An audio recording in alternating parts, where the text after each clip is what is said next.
Del libro El Showmanship de las Ventas, del autor Elmer Letterman. Capítulo 4. Cómo distinguirse de la multitud. Así como todo destacado hombre espectáculo tiene su propio sello de individualidad, estimo que todo hombre de negocios debe tratar de crearse el suyo. Como ya lo he mencionado, mi peculiar marca de fábrica que conscientemente he procurado fomentar y nutrir a lo largo de los años es el corte distintivo de mis prendas de vestir. La ventaja que tal sello de individualidad me reporta, por supuesto, es que estimula la identificación y el recuerdo de mi persona. Los diamantes, el mejor amigo del hombre.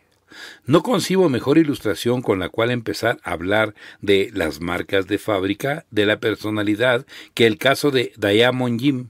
Mucha gente jamás ha oído hablar de James Buchanan Brady, pero todos saben quién fue Diamond Jim, el hombre de los diamantes.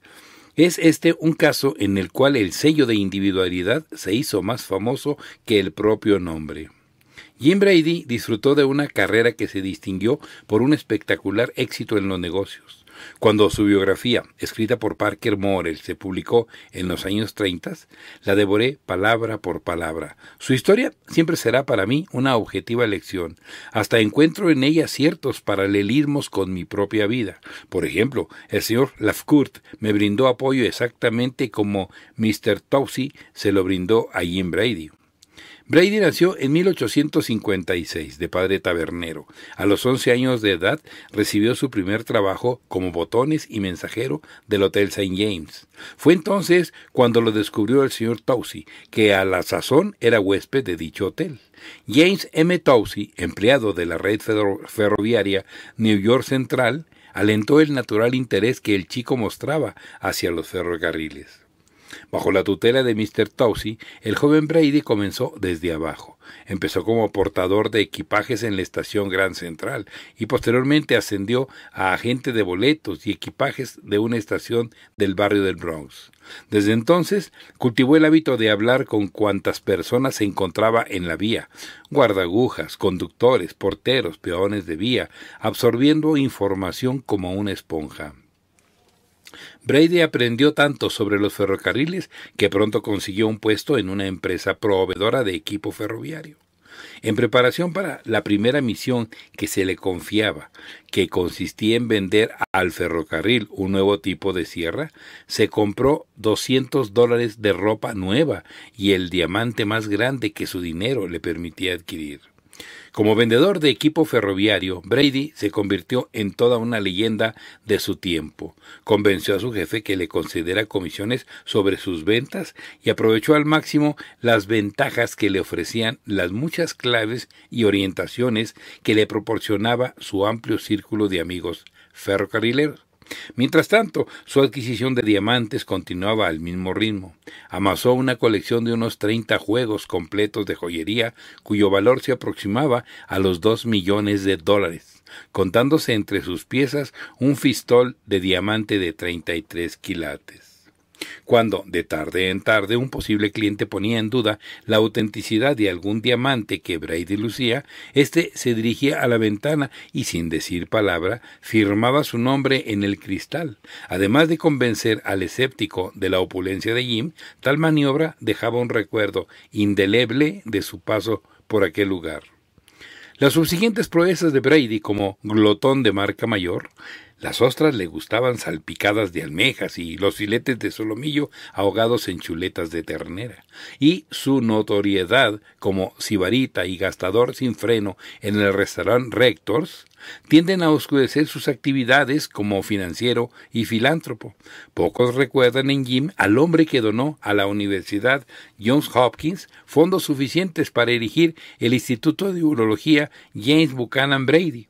Tampoco son muchos los que saben de las grandes cantidades que donó a un hospital neoyorquino. Despreciando el consejo de sus médicos, ¿quién quiere vivir 10 años más? Brady comió hasta morir, en el sentido más literal de la expresión. Su deceso, ocurrido en 1917, a los 61 años de edad, señaló el fin de toda una época. Pero en muchos aspectos, la trayectoria de Jim Brady fue el principio de la moderna facultad de showmanship en los negocios. Fue, me parece, el primero en adoptar una inconfundible característica de individualidad. Hasta la fecha, solo ha habido un Diamond Jim. Para despertar el interés humano. Sin lugar a duda, el éxito fenomenal alcanzado por Paul J. Meyer, hoy presidente del Success Motivation Institute, puede en parte atribuirse a su aguda percepción de la necesidad de establecer una identidad personal. En su vestimenta, Meyer hizo hincapié de la inconformidad. Casi todos sus competidores usaban pulcros trajes de negocios, así que él dio en vestir ropa deportiva nada ceremoniosa. Desde los inicios de su carrera, Meyer destinó no menos del 10% de sus ingresos a hacer publicidad y difusión al más importante de sus clientes, a sí mismo. Tales inversiones tomaron diversas formas.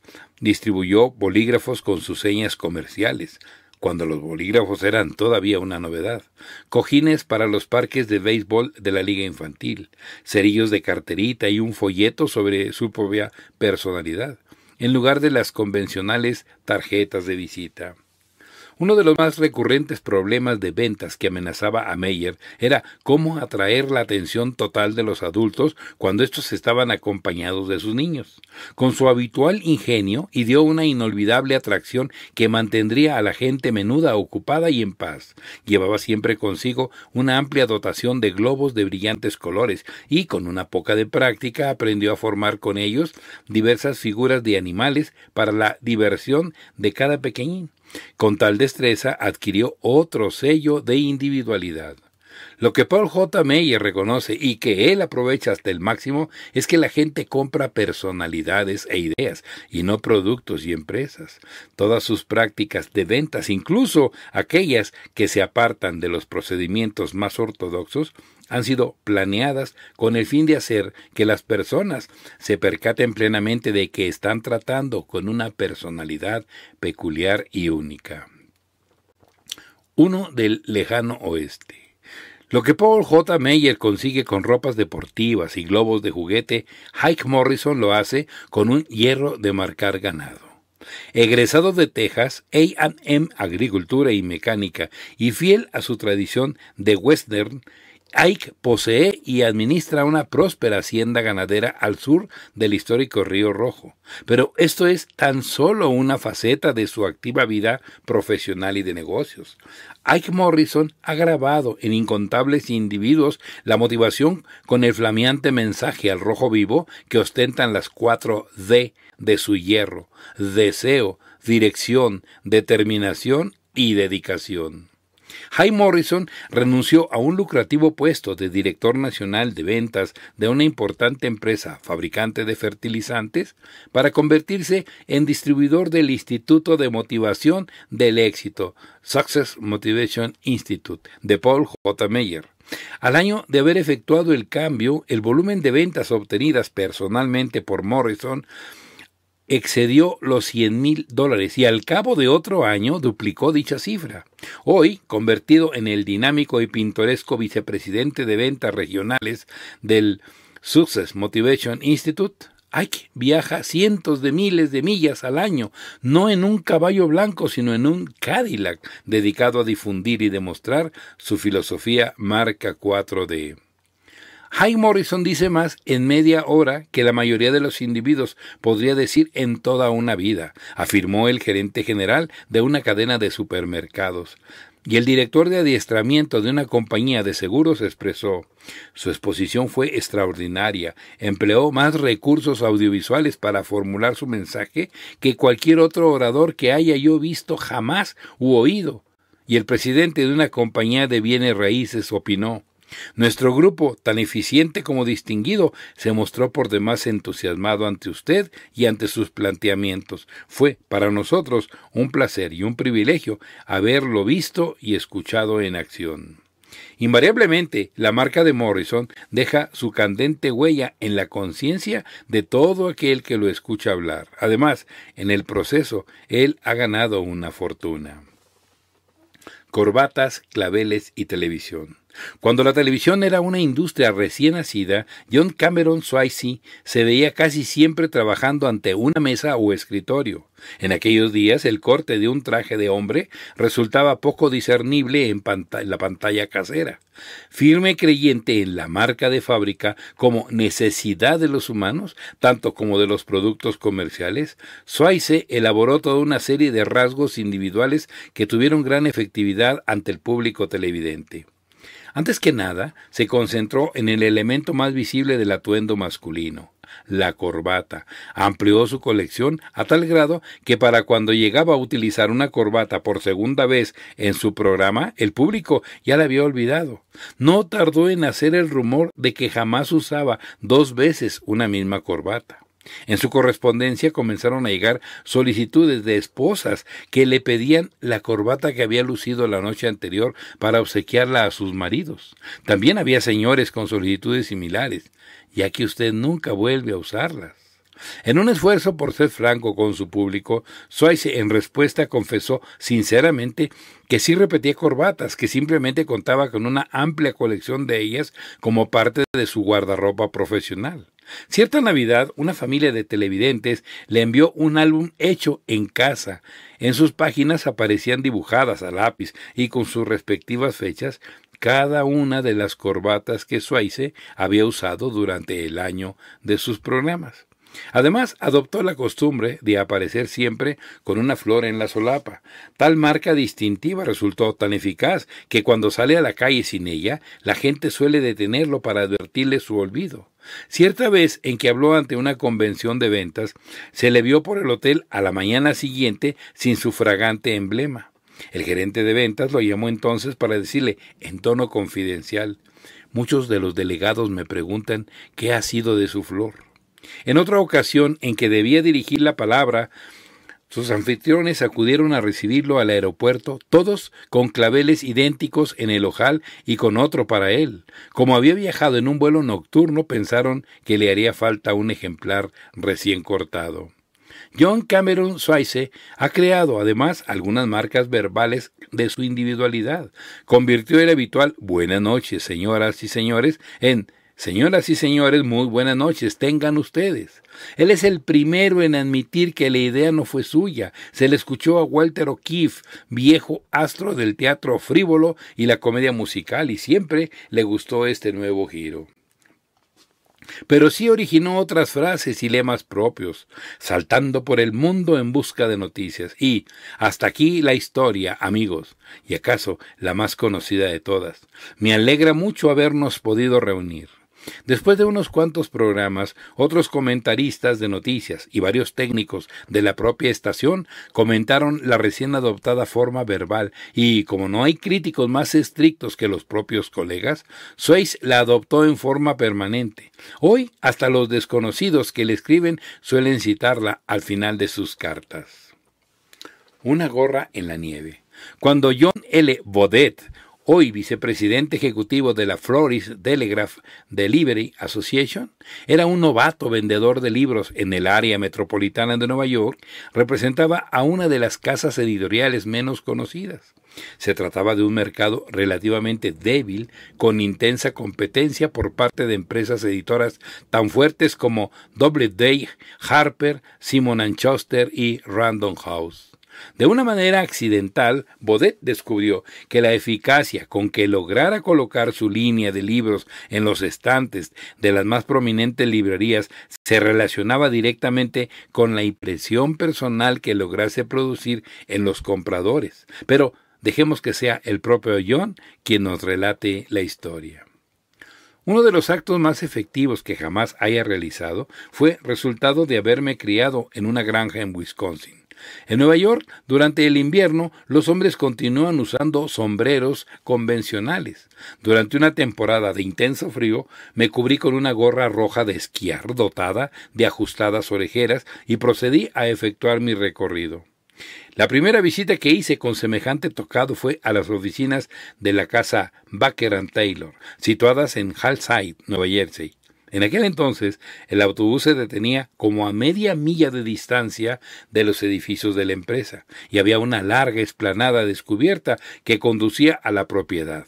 Para cuando llegué a las puertas del edificio, prácticamente todos los principales compradores, encabezados por su director ejecutivo Alan Holt, se encontraban agolpados ante el ventanal de la fachada para ver quién iba debajo de aquella gorra encarnada.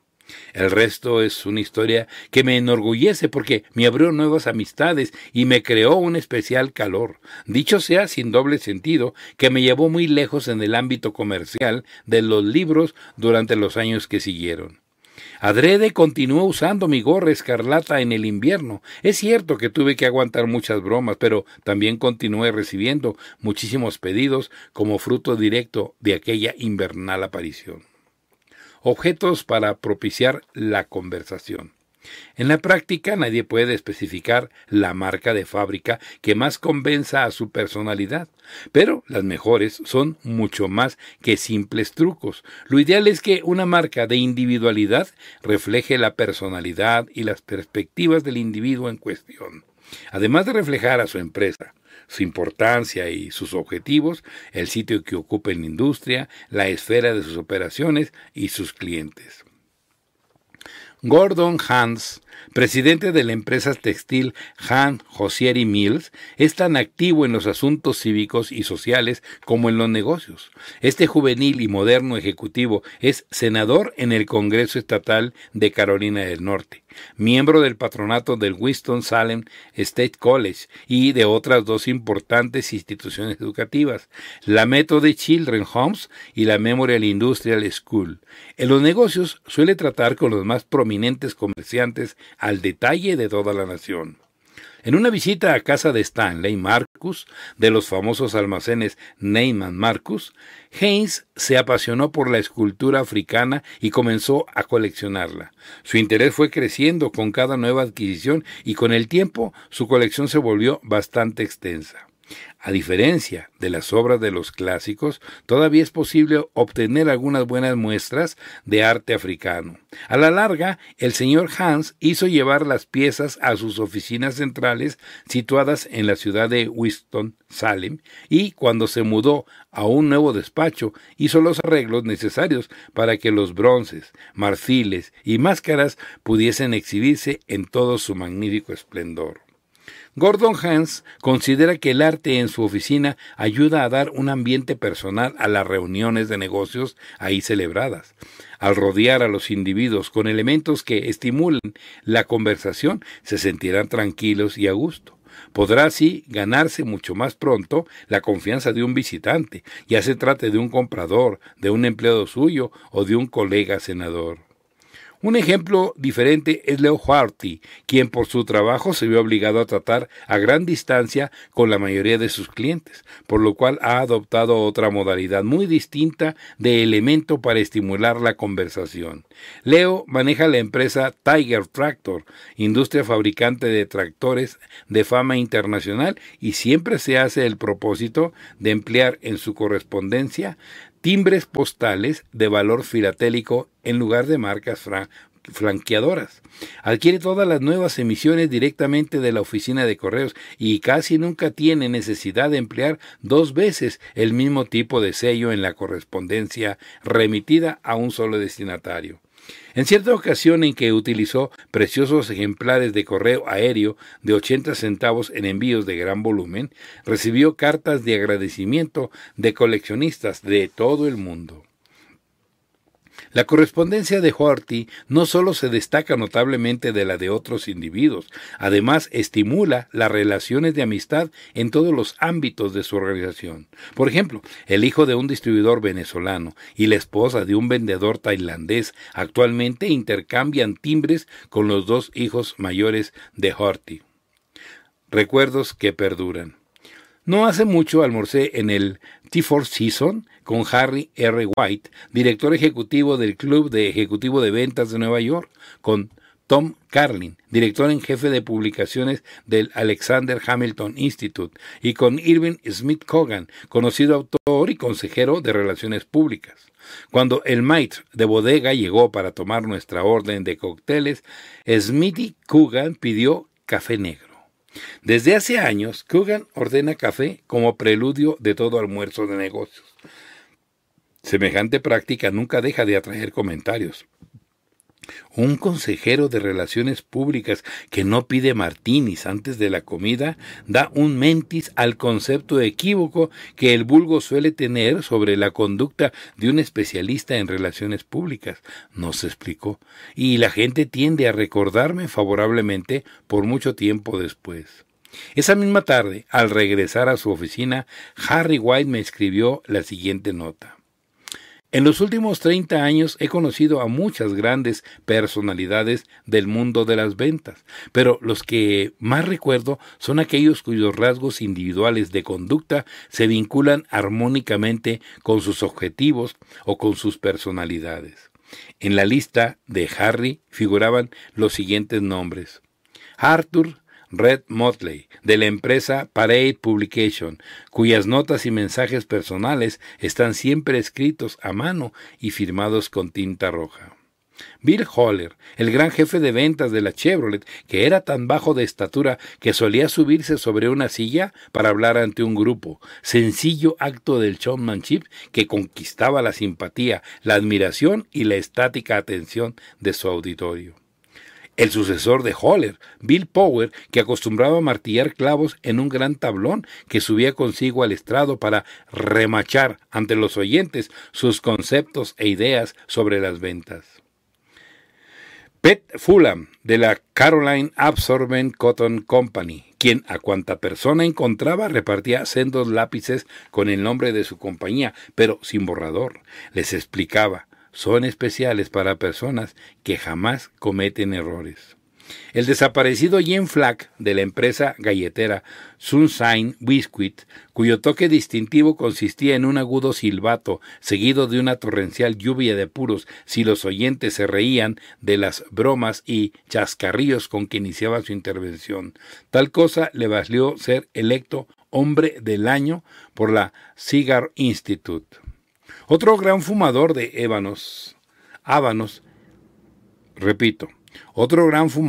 hábanos, el también fallecido Ben Lichtenberg, diminuto fundador del Institute of Public Relations, que consumía y prodigaba puros de un pie de largo, 30.5 centímetros, fabricados especialmente para él.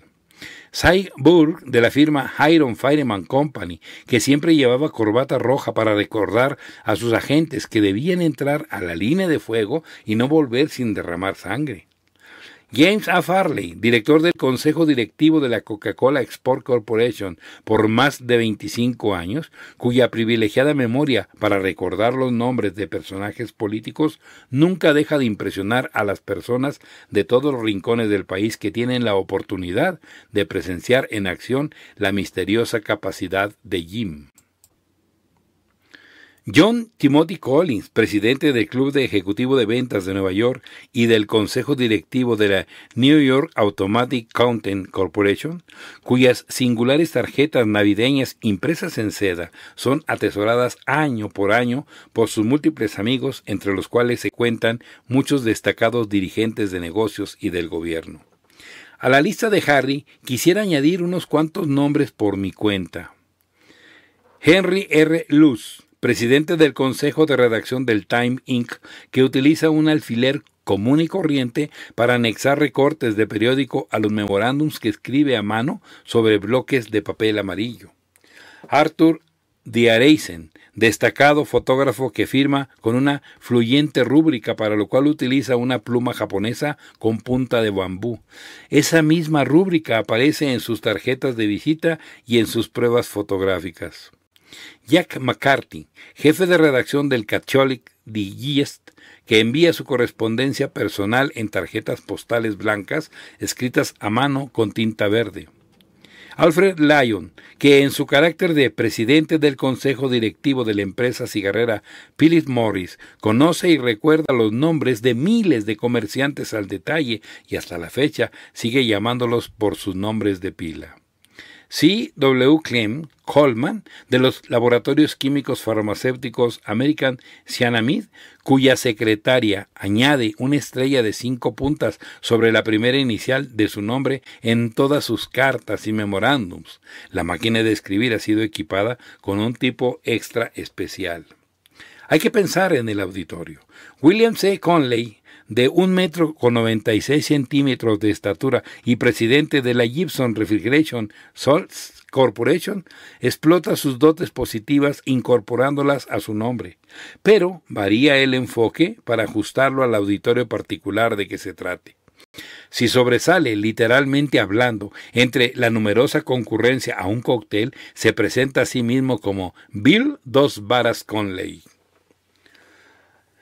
Ante las sesiones de ventas, ayudado por un enorme reloj de arena de 3 minutos, de los que usan las amas de casa para medir el cocimiento de los huevos, se transforma en Bill Venta Instantánea Conley.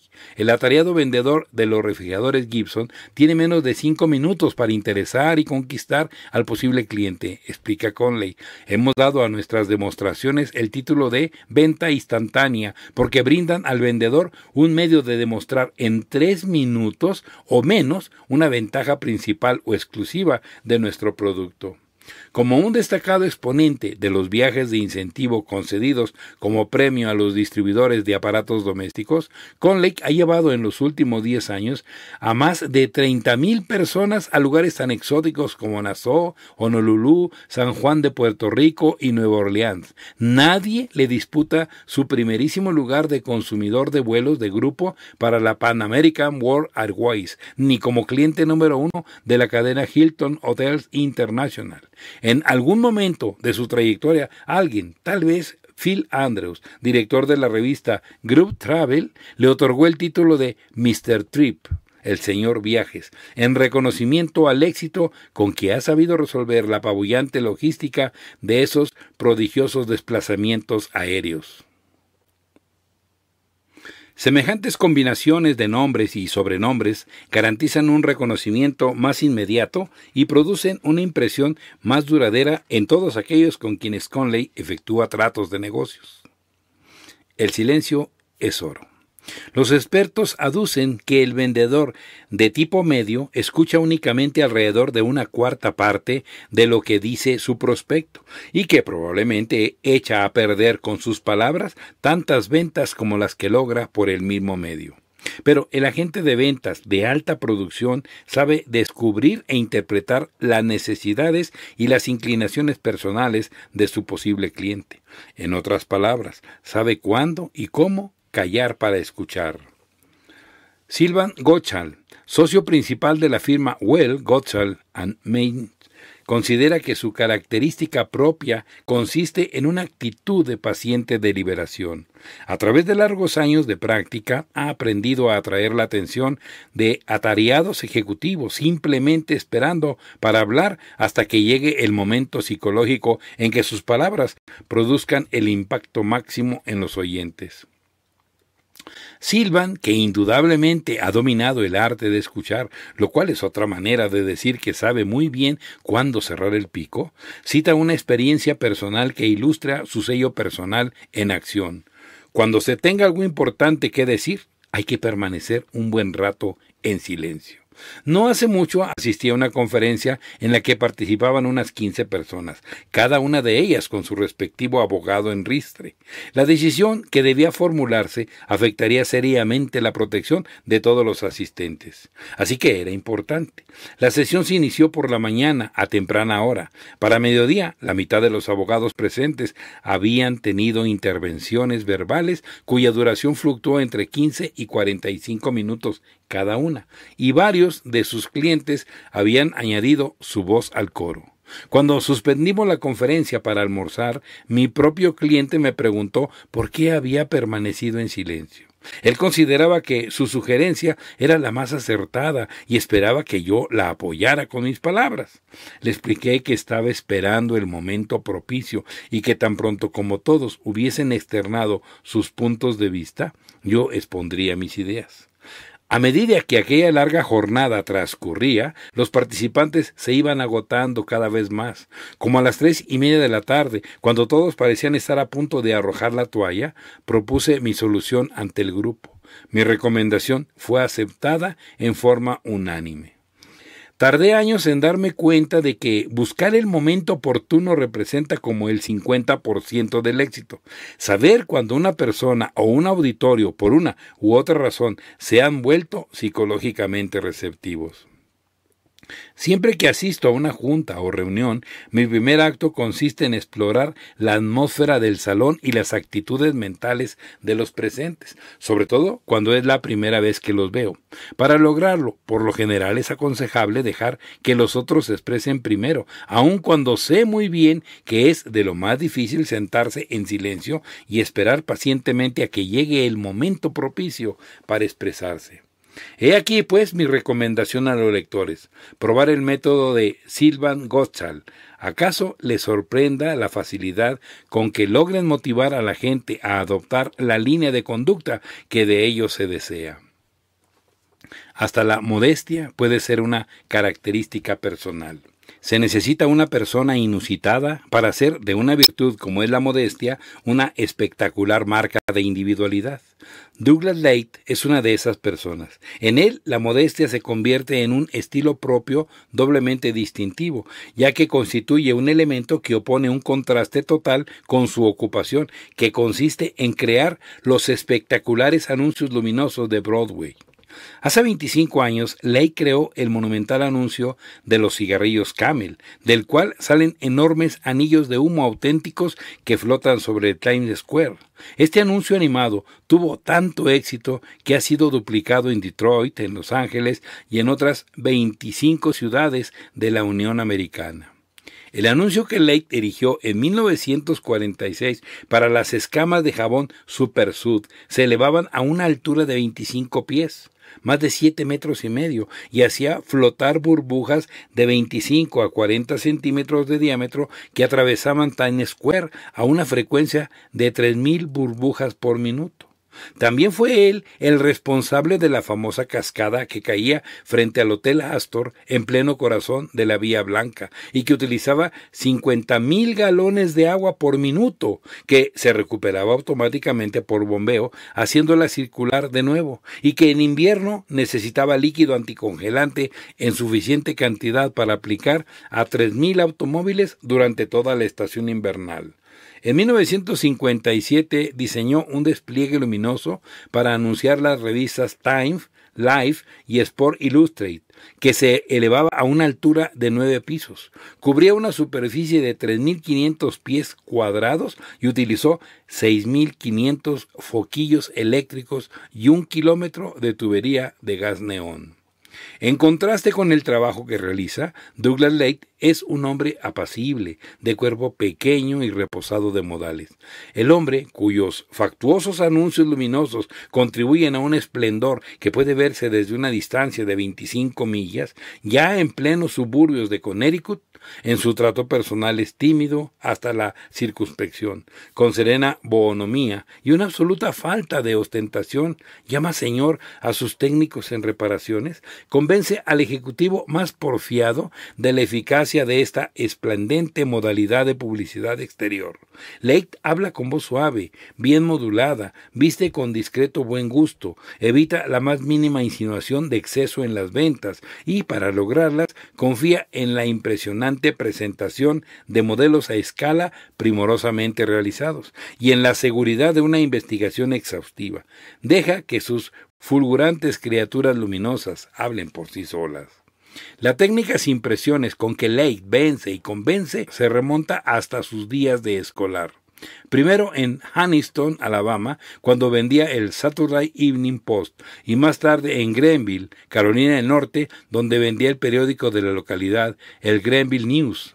En aquellos días, en la escuela superior, cualquier chico que lograra vender cierto número de suscripciones ganaba una bicicleta como premio. Lake inmediatamente vendió el doble de la cantidad que se le exigía, por lo que, con suavidad, pero con firmeza, insistió en que debían entregársele 2 bicicletas, una para él y otra para su hermano menor. La modestia también le rindió grandes servicios cuando cursaba su primer año de estudios profesionales en la Universidad de la Florida. Consiguió comprar a crédito los derechos de publicidad en el anuario estudiantil por $2,000 y en poco tiempo vendió espacio publicitario por valor de $7,000. Al año siguiente, habiéndose negado la dirección del anuario a renovarle el contrato, ganó otros $5,000 vendiendo objetos decorados con el escudo universitario. También fungió como gerente de publicidad del Seminole, el anuario de la institución, y del Blue Gator, publicación humorística universitaria. Empresas que impresionan. En la Edad Media, a cada miembro de un gremio de artesanos se le exigía colocar la marca de su gremio, símbolo de responsabilidad en cada artículo que producía. Después de cierto tiempo, los artesanos más destacados dieron en añadir un colofón personal al emblema de sus gremios, y así fue como nació la idea de la marca de fábrica de la individualidad en la industria. En nuestro tiempo, cualquier empresa que esté genuinamente orgullosa de sus productos o servicios busca formas insólitas y originales de expresar su identidad con el fin de producir una impresión poderosa. Tal es, por supuesto, la razón de emplear marcas y nombres comerciales en la publicidad. Pero muchas corporaciones hacen bastante más que anunciarse. Además de ello, crean símbolos tangibles. Veamos unos cuantos ejemplos. Para la compañía cigarrera Philip Morris, Milton Blow creó un símbolo vivo, Johnny el Botones, cuya sonora llamada Call for Philip Morris es conocida en toda la nación. Halsey, la vaca Borden, fue presentada en la Feria Mundial de Nueva York en 1939 y tuvo tanto éxito que se le hizo procrear a toda una familia. La firma industrial W.N. Nicholson & Company no solo garantiza equilibrio perfecto en el diseño y construcción de su equipo, además de hablar de ello, obsequia un trompo de plástico con un mensaje al respecto. Otra empresa industrial dedicada a la metalurgia, la Hanson Van Winkle Mooning Inc., complementó una campaña publicitaria en la revista Fortune con una medalla simbólica que muchos ejecutivos utilizan para dirimir quién ha de pagar la cuenta. Hallmark Cards, productora de tarjetas artísticas de felicitación, estableció una galería artística en la Quinta Avenida, proyectada por el famoso arquitecto Edward Durell Stone. Una serie de exposiciones presenta a la Hallmark como parte del nuevo mundo del arte. Una empresa fabricante de líquido para lustrar calzado da a sus ejecutivos instrucciones de usar el betún para firmar contratos a fin de hacer que la gente adquiriese conciencia del producto. Una agencia publicitaria neoyorquina, la O.S. Tyson & Company Inc., instaló una alfombra roja que conducía a la oficina del agente de compras para asegurar a los vendedores que serían recibidos dignamente. Una última palabra sobre el buen vestir. Lo que eres habla tan recio que no deja oír lo que dices, escribió Ralph Waldo Emerson. Su sabiduría puede aplicarse al atuendo de los ejecutivos. Me place suscribir el consejo contenido en un número reciente de Personal Management, publicación mensual del Alexander Hamilton Institute. Las impresiones visuales son importantes en los negocios. Ciertamente, muy a menudo el hábito hace al monje. Un traje bien planchado, zapatos lustrosos y limpieza en toda la ropa son cosas fundamentales, por supuesto. Pero el estilo, el corte, el ajuste a la medida y los accesorios complementarios también contribuyen a realzar o a restar atractivo a la impresión general que produce la presentación del individuo. Evítense los extremos radicales. La mayoría de los directivos de éxito favorecen el vestuario poco ostentoso. Las líneas nítidas, sin rellenos, se prefieren a las solapas exageradas, a los sacos demasiado ceñidos y a otros toques semejantes. Sin embargo, una discreta y cómoda informalidad en la ropa pueden ser excelentes. Como nunca en el pasado, los hombres de negocios están abandonando un poco sus viejas, rígidas normas sobre el vestir y creando nuevas reglas. Por ejemplo, las camisas a rayas ya se consideran apropiadas para la oficina y los sacos deportivos de tonos sobrios comienzan también a aceptarse. Para dar a su presentación el toque de estar completa, conviene usar sombrero. La cabeza al aire podrá favorecer la virilidad del individuo y ahorrarle una que otra propina en el guardarropa, pero también le disminuye su impresión total de elegancia. Será fácil comprobar que una inversión modesta en un guardarropa de buen gusto redituará dividendos en cuanto a la mejoría de la actitud mental. Un hombre que cree verse a las 1000 maravillas, en realidad se sentirá a las 1000 maravillas. La seguridad de ir bien presentado afectará ventajosamente su estado de ánimo y elevará la confianza en sí mismo. Escuchemos también la sabiduría de John J. McGovern Jr., presidente de la Mutual Benefit Life Insurance Company.